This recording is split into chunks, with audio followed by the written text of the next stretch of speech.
За сайн байцгаана уу. За 2026 оны эхний өдөр юм дээ. За би өнөөдөр гадаа их сайхан байна. Тэгээд морой жоохон цамтуулж байна.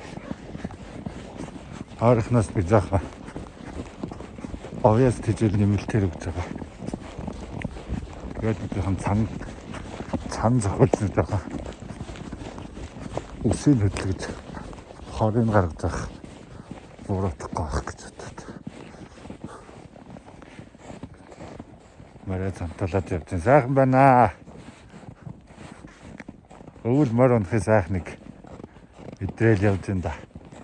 Би ч ер нэг адуу молын зах тассан хөвцөөтэй. Манай өвөө аймгаад сайхан буураа байдаг. Тэгээд би одоо 4 настайгаас хойш морь унж ирсэн. Морьнд их хайртай. Тэгээд тэр сонирхлоороо шүү дээ одоо угаасаа өхөр маллах юм чинь ингээд нэг сайхан алаг мөр авсан юм аа. Зунжингаа өөрхөө унагцсан. Алаг мөр юм.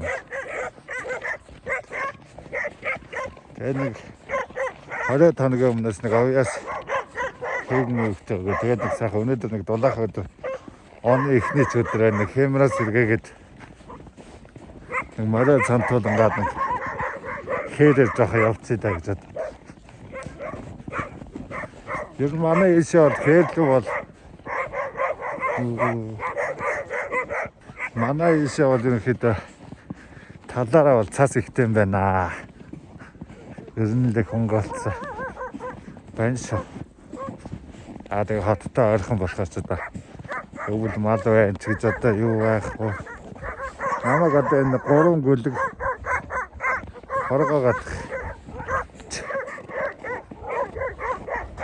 орд мороног сайхан байна. Би ч алаг морин дээр охиноо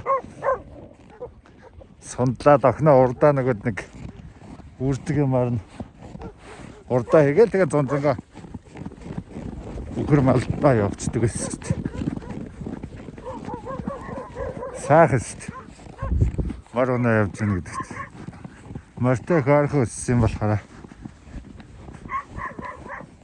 морьтой дурлж авсан шүү. Фермерүүд бол ерөнхийдөө морь тижээхгүй илүү зардал.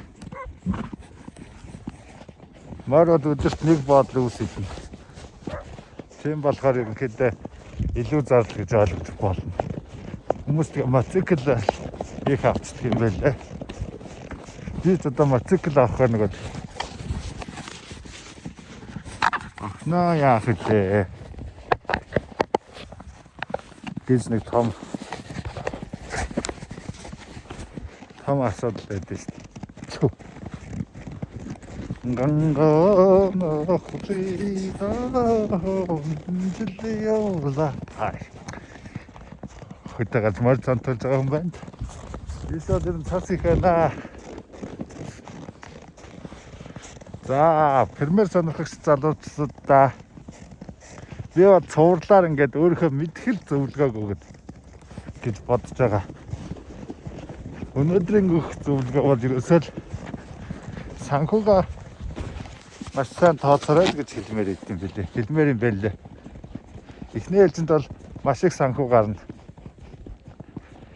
Ямар санхуу гарах вэ гэхээр чи фермерээ барих газраа авна, хашаага барина, фермерээ барина, үхрээ авна, эхнийх ажлын өвс тоос тэжээлийг авна. Ерөнхийдөө том зардлууд бол эднэр яг эхнийх ажил. Тэгээд эхний жил бол ашиг харах талаар бодоод цэрэггүй. Ерөнхийдөө энийгээ тэгэл дараал гаргасан зардлаа нэг нөхгөө л үзнэ. За жаа 2 дахь цунаасаа бол ашигтаа хүрчнэ гэж ерөнхийдөө ойлгож байна. За ингээд 1 сарын 1-ний сайхан нартай сайхан өдрийн мэндийг хүргэе. Тэгээд дараагийнхаа блогоор үхрээ хэрхэн, үнээгээ хэрхэн зөв сонгох вэ гэдэг талаар та бүхэнтэйгээ ярилцсанаа. За баярлалаа.